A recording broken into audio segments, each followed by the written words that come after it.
So that being said, ladies and gentlemen, that in a way becomes the embedded theme for what's in store for our panel discussion. So let me go ahead and invite our next set of speakers, because one of our previous speakers actually mentioned the fact that it's not just about shopping centers, these are actually social centers. These are places where people get to socialize. I feel even before we decide to do window shopping, we're already staring at the windows, the murals, and actually deciding to have an experiential good time. So that being said, socializing is the new fashion. That's going to be the underlying theme for our next panel discussion. Now, to spearhead the discussion, I'm going to invite on stage Nandini Taneja, Vice President Leasing, Reach Pro Group, to please come on the stage. If I could please invite Nandini on the stage, please. And joining her, may I please invite Raghav Verma, co-founder Chayos. Once again, I'd like to invite Chua Zijun, Director DP Architects. May I further invite Rohit Goplani, Head Leasing Inorbit Malls. Priyakant Gautam, founder and restaurateur, Plaka Cyber Hood, Kariguri Handcrafted Bistro, the North Delhi, the Smoke Factory Galleria. And if I may also please invite Sharad Nagpal, Senior Director and Co-Head North India Retail and Leisure Advisory Services, JLL India.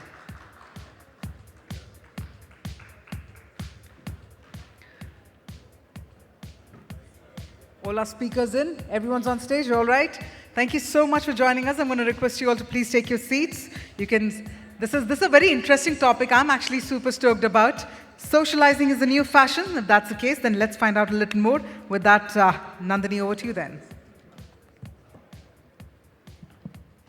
Thank you. Good afternoon, everyone.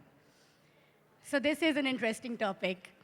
From a mere 4% of F&B allocation to retail centers, moving on to 20%, in some cases even 35%, clearly food is the new fashion.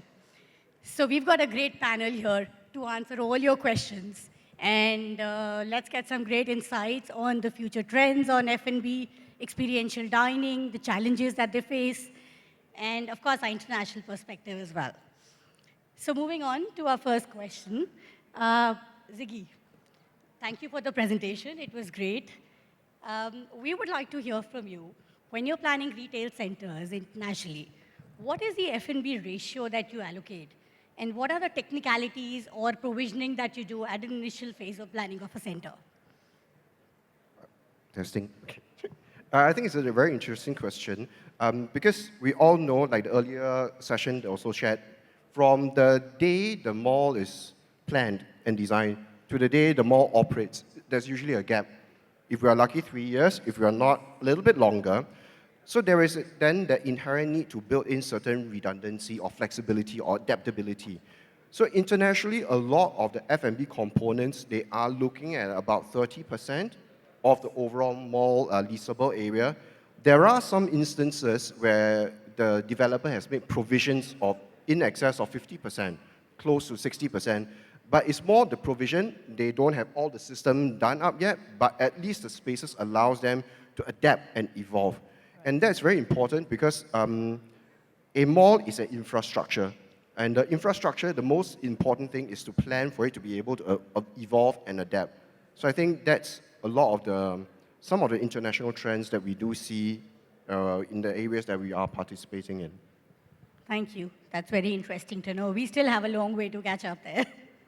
Raghav, your viewpoint on this? So I think what's happened, especially post-COVID and lockdown, I can say that for the food category for sure. A lot of those very day-to-day kind of use cases have moved towards the home. Let's face it, people have become lazier. Yes. Right? I would, if I'm able to order a pizza or a burger at home, I will just order it at home, and I have that comfort. I can even see a TV series or a movie at home. Right. So when you talk about coming out to a mall, it's about the real experience that I cannot get in my own home. Right. So functional is now giving way to more experiential. People want to be delighted. People want to have those experiences that they cannot get. And it is those categories which are now doing the best, which cannot be substitutable by a home occasion. So you see all the bars are full, the fine dine restaurants are full today, and a lot of the QSR has actually moved a lot to in-home kind of takeaway kind of a consumption. So I think the challenge for us is, for all food brands is how do you make it more experiential? How do you make it more memorable for that family which is coming out maybe once or twice in a month, and it's an occasion that they want to remember. And, yeah. Right. So my next question is again to you, Raghav. You invented chai cafes and rather socializing over chai. So what is the level of experience that customers now expect from you, having evolved from the time you invented? How have now the stores come around in terms of offering the experience? No, so totally, it's exactly connected with what I was saying in my in the answer to the last question. Uh, the customer today expects that full service level. The customer expects that personalization. The customer expects, the cafe needs to be more Instagrammable. The cafe needs to, just give you all of those feelings that you cannot get in your own home. And when we design our stores, when we design our menus, we try to create those kind of elements of delight at every stage of the customer journey. And of course, technology plays a big role in that for us. But it is completely top of mind for us because we understand that there's a great delivery use case that has built up during COVID. It continues to sustain, but it's a great functional use case. The cafe needs to provide experience. Right. Thank you. Maybe if I just chime in a little bit, I think he's right. Nowadays, overseas, there's this idea of mass customization. Every individual that comes into a store must feel that the experience is curated, especially for them, regardless of whether it is or not, but they must go away with that expectation, which is why it's very important for the malls to work very closely with the tenants to create the whole journey.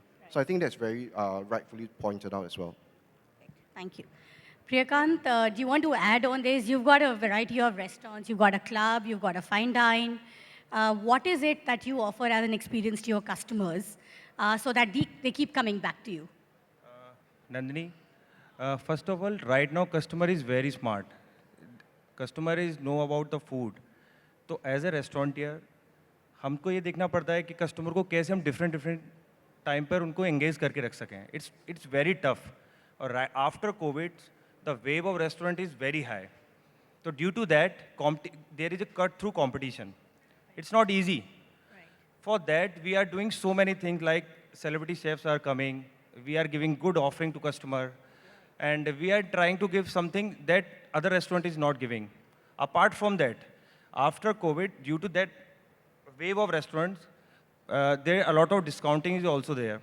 So we have to face that also. So experiential dining is not easy for us. But we are trying to do something and something and something. कुछ कर रहे हैं so that we can give some better. Absolutely. Very well said. Thank you. Rohit, of course, you lead, some of the famous malls in West and South India. And we hear that you've repositioned a few malls or, transformed. So what was the thought behind this? Did you create more F&B zones? Was F&B now, treated as a main anchor to your malls? What was the thought behind that? Right. So, Nandini and all of you guys, I think what's really happening is F&B definitely has captured eyeballs of all the developers. That's very clear and evident. Obviously, because the experiential consumer wants it, we have a lot of options now within the F&B.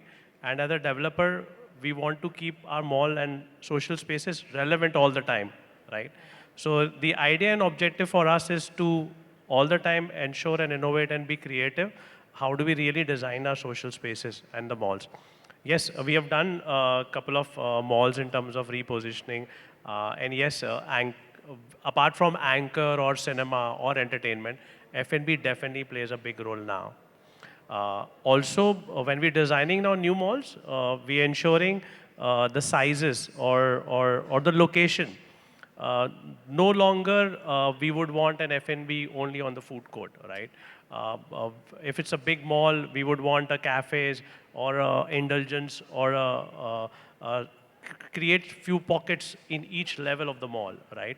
So it's not only a break within the retail journey of a consumer, but also it gives a nice viewpoint for consumer who's sitting for shopping, right? So all those things we kind of really work backwards and then accordingly talk to brands so that the right mix is formed. Right. And also one more important key point, what's happening is earlier when like 5 years or 10 years ago, there were very few specific categories within F&B also. Right. Now you see a plethora of categories being formed within F&B. So indulgence, which I mentioned now, which was never a category, I think a year ago or a couple of years ago, or a chai. Chai was always a category, but chai was created a brand out of it, right? Now, on my left-hand side, the gentleman is curating chefs. Chefs were only heard in, you could come in at the Leela or the Taj for a chef food. Right. Now he has chain of restaurants with Chef Harpal Singh, right? So all of that creating different categories within F&B obviously means we have to allocate different and spaces and a larger spaces for F&B. Right. Yeah. Thank you. Thanks. So Sharad, my question to you, you do a lot of retail planning for developers, benchmark studies. What has changed over the years from the initial days of planning and now? What are the new trends that you're seeing? I think the one bigger change that has happened is that, and this is not just within the metros, but outside metros also, thanks to social media, thanks to a lot of global travel, not just people on the SECA segment, but below also, people have got a lot of exposure within India and outside India. So people have seen a lot of concepts now already. So you talk to a budding developer, let's say in some city in Rajasthan or in Kochi or Kerala, he will be as well informed like anybody in this room. So I think that is a great learning for everyone. And secondly, we really have to micro down and see what that project location is, what is the right catchment, and what that catchment demands. And then go for planning. And it cannot be any more conventional style of zoning the mall that you go one level up, you put food court at a level on the third or a fourth floor, or an entertainment at a certain floor. It doesn't work that way now. Right. So you need to create islands and zones starting from lower ground or ground wherever the mall starts, and have enough and more pit stops for people to sit, socialize, and convene over F&B. It need not be a food court. For all you know, the mall may not have a food court at all. DLF Avenue is a classic example. They increased their F&B percentage to 25%. Yet there is no food court. So that's a great paradox, right? Yeah. What we are seeing in places like NCR and in certain places within northern India, where you don't have enclosed box structure sized malls. Right. You have open high street formats where you come park, which is very easy, from a convenience standpoint. So F&B has started playing a major driver on how the planning of the entire project gets done. Right. So F&B has become a major anchor and need not be at one location within the project. It has to be strategically spread across. Right. Absolutely. I think the circulation of the center is very important. So you have to spread out the F&B across various zones. A bit of shopping, then people would want a place to rest, to socialize, fine dine on maybe higher floors that people don't mind walking up. So you're right. Thank you so much for that. I mean, your project is another example, great examples. There is no food court. All QSRs are on the ground floor, and then fine dine is on the second floor. Right, yes. Thank you. So my question to you next is, technically, what are the provisioning that are required? And in terms of even circulation planning for F&B, when you design a center at a very initial stage, do you have, let's say, a ready reckoner sort of a thing which is given to the developer and say, okay, these are the prerequisites and we have already provisioned for it and F&B should come? Because like you said, in most cases, planning and the execution is not in sync. So how does that work? So one of the reasons why I do enjoy designing retail centers is that it's a journey of co-creation. There's no such thing as the architect with a capital A going in and finishing the design in one sense, in one go. It's not.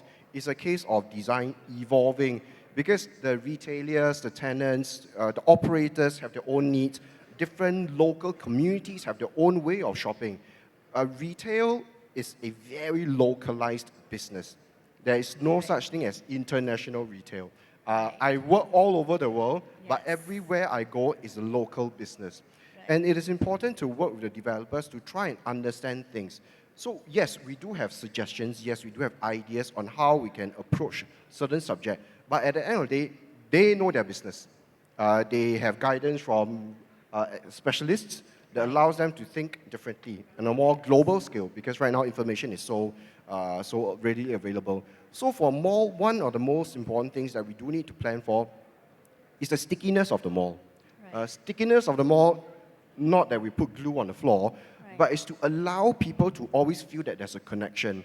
So while it is important to take care of the infrastructure planning, the MAE spaces, and the backbone, actually a lot of our time and effort is looking into how to make the mall stickier, that people connect with emotionally, and they want to go back to. Because as much as the individual tenants can do a wonderful job of creating the spaces within, it is the mall as the overall aggregator of events that has the right impression, the right position to make the first impression.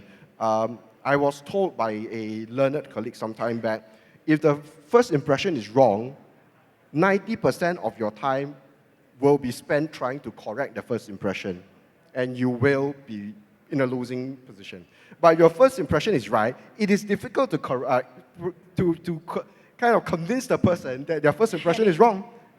So I think creating that first impression, the stickiness, and the infrastructure then builds itself around it. So I think technically there's nothing different all over the world, but the stickiness, how we do it, and the first impression, I think that's where a lot of our experience and a lot of our co-creation journey becomes a lot more meaningful. Right, thank you. So, Raghav, my question to you is, are there any challenges as a retailer that you face while getting the right locations for your brand? I'm sure everyone would like to know the answer for this. So, for us, it is, we are serving chai. And the nature of chai and snacks is that it's a very impulse kind of a use case. It's more like I've got to have it now. And if I want it, I'm not going to sit in a car and drive for 30 minutes and go and get a cup of chai. So where there is an impulse use case, where it can pair up with a lot of other use cases, that actually ends up working quite well for us. So anything like say a metro station works well for us, or say a highway works well for us, or even within the malls, being part of that shopping journey actually works quite well for us. What has not worked well for us, say, being part of a food court, because cafes and food courts don't really work well in that use case. I think apart from that, wherever chai is being consumed, we know that there's a good case that we can work. We don't want to be in, say, like the outside of the mall, or outside of the shopping journey, where it becomes more of a destination behavior. So more impulse and lesser of destination. So you're saying there are no challenges. Your options are wide enough. You don't face any challenges as such. I think every new city that we get into, there is of course like a lot of discovery that how does the behavior work, but in terms of the model, I think we're pretty set now. Right. Priyakant, would you like to answer that? Any challenges you face in securing the right locations for your brands? Absolutely, so many challenges.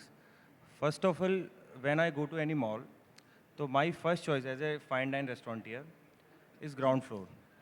And I'll go there, then उनका जो answer रहता है कि ground floor is for retail, for big giant shopper stop, Max. So after that, we have to move on to third floor and second floor. But in that also, we have to face so many problems because a lot of restaurants are there. So after that, rent war is also there. क्योंकि आजकल rent इतना ज़्यादा infrastructure cost is very high. So we have to see that also. तो accordingly, हम लोगों के जो challenges majorly हैं कि I'll say in हिंदी कि जो हमको चाहिए वो हमें मिलता नहीं है, जो हमें नहीं चाहिए वो हमको मिल जाता है. So that's the point actually. Yeah. But the beauty is that you still make good business out of it, right? So I think he brought out a very interesting thing. We all know retail, the lower you are to ground, the higher your rental. So I think the challenge for us as designers is how do you create multiple levels of ground floor? But I would add one thing is that right now, if as Nandini was saying, कि experiential dining, everything has an alternative. Like retail has an alternative. You can buy something from online, but in dining you can't have anything online. So as a if I will be a builder, तो I'll see कि किस तरीके से मैं अच्छे F&B को लेके आऊँ, so that कि future यही है. Right. Sharad, how do you think now in terms of the newer developments? We see a lot of action happening in tier 2, tier 3. Where is the demand going towards? Are they creating more F&B hubs? Food-centric sort of centers like we have a cyber hub? Or are they more mixed-use sort of premises that you're looking at?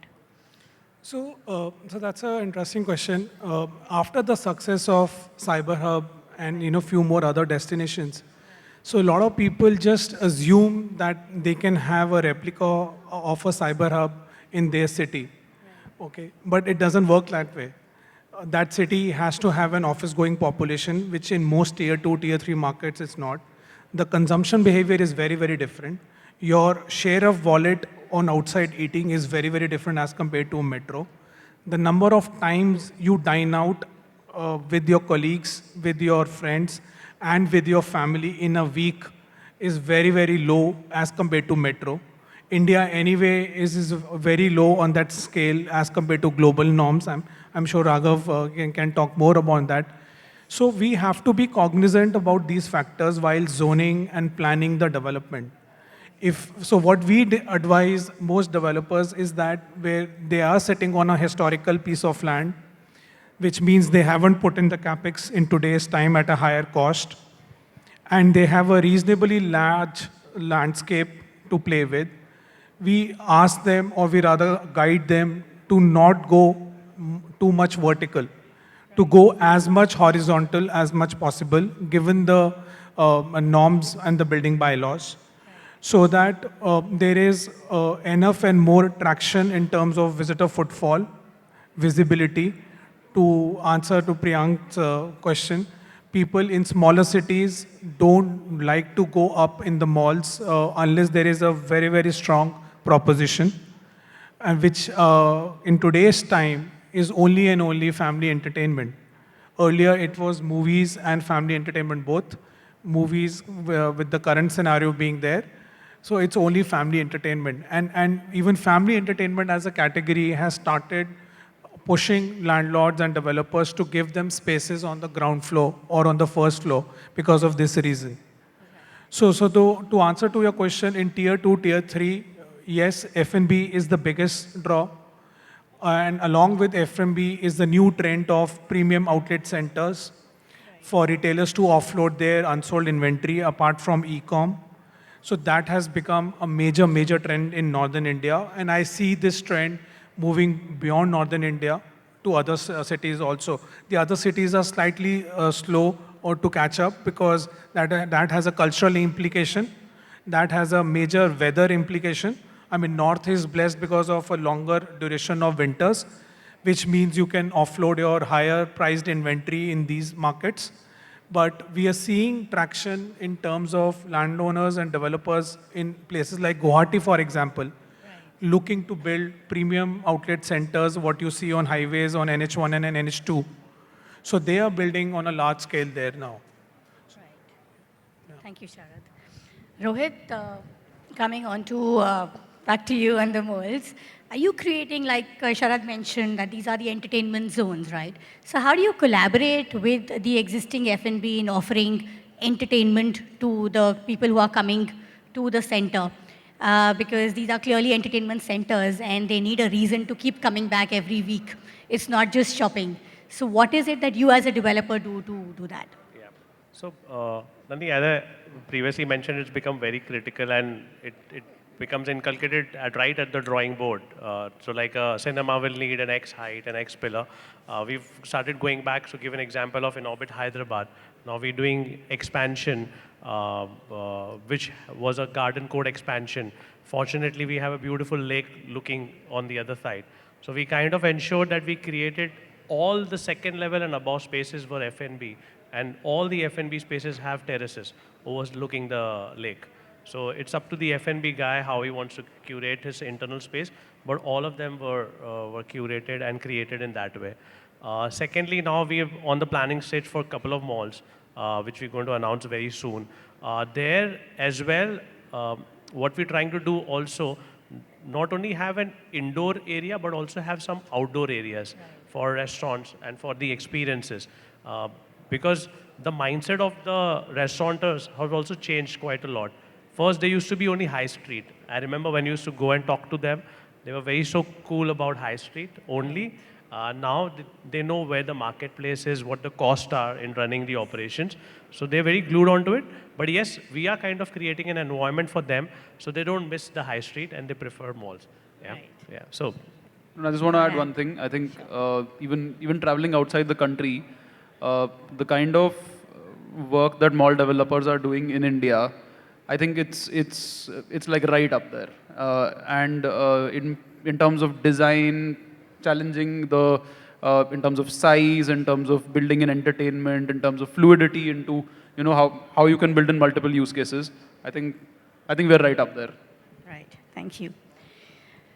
So another question, Raghav, to you is how important is technology and how do you incorporate technology in promoting your business?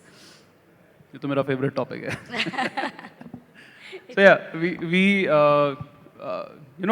we started out in 2012, and in 2015 we were very clear that there is a way that F&B businesses have been run all over the world, and we felt that there is a more modern way in which we can integrate technology into every part of the customer journey, be it the back end, be it the customer facing part, making operations better, helping the P&L. So we've had our own technology. We've built our own chai monks in house. Everything in Chaios is integrated. And in fact, I think we were one of the first to actually say that let's build an in-house technology team. Let's build all of our tech in-house. And we see the benefit of that. We see the benefit in the P&L. We see the benefit in the kind of repeat rates that we get. And for us, the core has always been that we want to give customers their mass customized meri wali chai. And when you want to give mass customization at scale, it's a very difficult problem to solve. So that's where Chai Monk came in, that if I want to give you a low on milk, kadak, adrak ilaichi chai, and I want to give you that same chai whether you're in Bangalore or whether you're in Noida or whether you're in Chandigarh, the only way to do that is through tech. And that's where tech plays a very big role. Can you really do that? Yeah. I'm going to try that next time. Great. So coming on to you again, as per you, what are the future trends in the retail business you see internationally or rather India, or how you see it locally? I think retail, exactly like what the panel topic spoke about, is actually going to be all about socializing. Actually, it's not so much retail anymore, because if you think about it, retail is within the shopping mall. Retailing is the only thing you can do while you're not in the shopping mall. My wife shops when she's watching TV. She doesn't need to go to a shopping center. But interestingly, the only thing that you cannot do virtually is food. So food is actually very much the ingredient that starts to hold together the whole identity of the mall. You can't eat virtual food. I cannot give you a virtual sandwich. There's no virtual chai, right? You still need to drink it. And if you need to drink it, you need to be there. Right. There are certain things that you can order away, but there are certain things that you need to be there in a mall to do, which is then this whole idea about socializing. Because the whole mall has evolved a lot. It's no longer a place of commerce. It is a place of community. And obviously, the developers need to make money. But if you build the community, they will help you in that journey. You don't need to build a commerce mall and they say, come, come, come.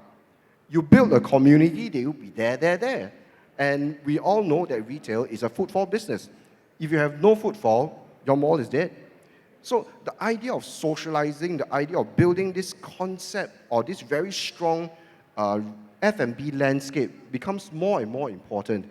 Like the panelists have shared, there are many different layers of F&B, QSRs, chais, fine dining, or pubs, for that matter. So there must be a very curated and thought through F&B strategy, because that is very much the way I see it. A lot of the key moves that mall operators are taking on. If your F&B strategy is wrong or there's a gap, you are missing a whole part of the equation. So I think, which is why the whole journey of creating a mall is not a one-man job.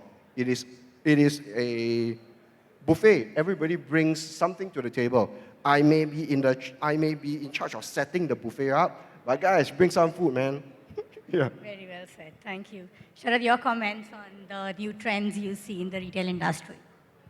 So the new trends, very quickly, not just in F&B, but broadly, is that people are saying that post-COVID, and this is mostly post-COVID, while people want to be part of good quality grade A shopping centers, but they want to penetrate further within the geographies. So they're saying that if the mall is getting made, we are happy to discuss. But if the mall will take time, we are not going to wait now, because our model has changed. Our customers base has grown. They have changed their models. So from 50,000 square feet, they have a 20 to 30,000 square feet formats. From a 20,000 square feet, they had 10 to 15,000 square feet formats. So depending upon what the demographic dividend of that city is and what is the competition landscape, and depending upon their numbers from e-commerce sales, they are changing their formats and going into certain markets. So this is most on the fast fashion and departmental store point of view. And the other trend that we are seeing on F&B that we spoke, because malls involve a lot of financial capital and commitment from the landlords and the developers, which not everybody has. So people are saying that you make mixed-use assets. So in a smaller city, because offices don't have a larger play, so they combine a mixed use with, let's say, a residential township. So a typical residential township, which may have a 10% component as commercial, but the township is located at a place where it can have more than 10%. So they will probably have a 20 or a 25% as commercial, and the rest could be residential, right? So that's another trend that we are seeing. Highway retail that Raghav also spoke about, along with premium outlet, and that's a massive trend. I think there was one of the sessions on the panel before us also. So this is a major trend we are seeing, not just in Northern India, but beyond. A lot of retailers which were only inside malls, and when I say malls, only grade A malls earlier, non-strata sold. A lot of these retailers have started coming out and saying that we will be present on high streets, on major high streets, and they are not going to wait for grade A malls to come, because in certain places there is just no land available. So no mall will come tomorrow. So people are saying that we'll go to mini shopping centers, we'll go to strip malls, or we'll go to office cum retail, where retail is a far larger component, and it has access of outside external visitors also, and which is not just dependent upon the office goers above. Right? So these are the new trends, post-COVID. Thank you. Priyakant, your last few words on the future of dining. Do you see more experiential? Do you see more Michelin stars restaurant coming up? What is your take on that? Actually, in current scenario, most of the restaurant are planning कि उनका जो size है, restaurant size should be limited. Right. Earlier, we used to think about 10,000, 12,000, 8,000 square feet outlet. Right. But right now, we are thinking about 2,000, 3,000 square feet of outlet. Because on that part also, we are getting the same revenue. And due to that, actually, if you are asking about Michelin star chef, so they are also demanding the same thing. They are saying कि we should have a smaller area. It should not have more than 3,500 square feet. So everyone knows कि अभी क्या scenario है. So accordingly, we have to work. Thank you. Rohit, your last words on the future trends On retail trends, on right? retail. Yes. I think couple of on the larger macro level, I think the real consumption in the country is coming from tier 2, tier 3. You will see a lot of malls opening in the next 5 years in tier 2, tier 3, for sure. That's one. Second, I think transit-oriented development. Country is starved for that. I think airports are seeing humongous stuff. Metros now in Delhi. Mumbai is going to just open up, and I'm sure all the other cities will follow. I think, and highways and express highways. There's a couple of one which is open outside on Bombay and Delhi Chandigarh highway, right? All that I think is going to only pick it up. These are the larger two trends what I foresee is going to happen in the retail landscape.